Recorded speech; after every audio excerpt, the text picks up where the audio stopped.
When a person experiences pleasure, be it from drugs, food, or any other activity, the brain releases a chemical called dopamine. Dopamine acts together with another chemical called glutamate. Both are neurotransmitters vital for memory and learning and influence our brain's reward system. Our brain's reward system is composed of areas that are responsible for memory, stimulus, and pleasure. Your addiction overwhelms this system, and the more you indulge yourself in your addiction, the more changes happen to your brain.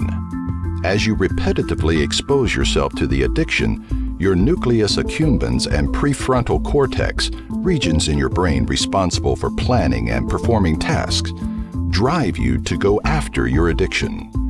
Eventually, your brain becomes accustomed to your addiction. Usually, we perceive rewards and pleasure over time. However, addiction gives us an easy way to get this pleasure.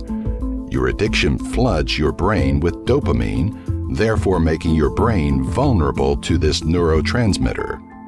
For dopamine to work, your body needs dopamine receptors.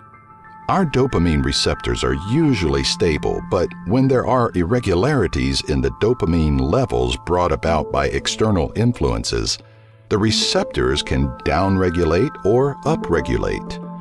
Downregulation or reduction in the number of dopamine receptors occur on people who are addicted. As a result, the addict loses interest in any enjoyable and pleasurable activities. Only his addiction will let him or her feel pleasure again. After a while, the addiction becomes a conscious or subconscious strategy to avoid the feeling of depression. Over time, the addictive substance or behavior has less effect on the brain's reward system because of the downregulation of dopamine receptors. Consequently, the addict has to increase his dose to get a temporary high. Simply put, the brain developed a tolerance as a result of adapting to the flooding of dopamine. The pleasure or the high that you get from the addiction eventually diminishes, but the memory and the desire to recreate this becomes stronger and stronger the more you indulge in your addiction. The amygdala is a part of the brain which is responsible for arousal, fear, and emotional response, memory, and hormonal secretions.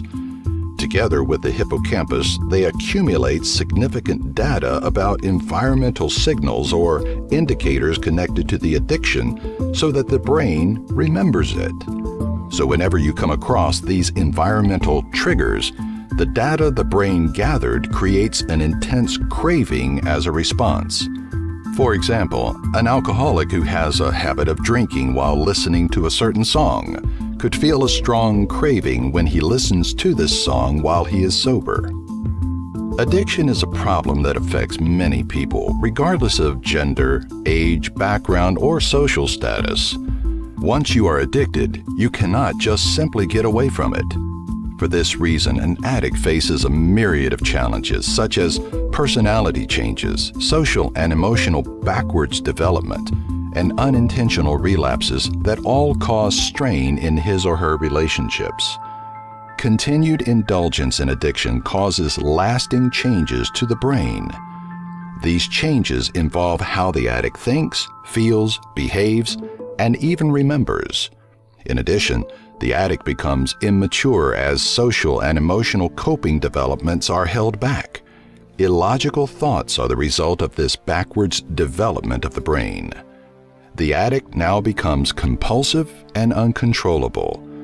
Additionally, they will behave and think in odd ways while trusting that their actions are rational and ordinary. There are a few things that can lead to relapse, but you can get over them if you learn the 4 important steps to break free from addiction.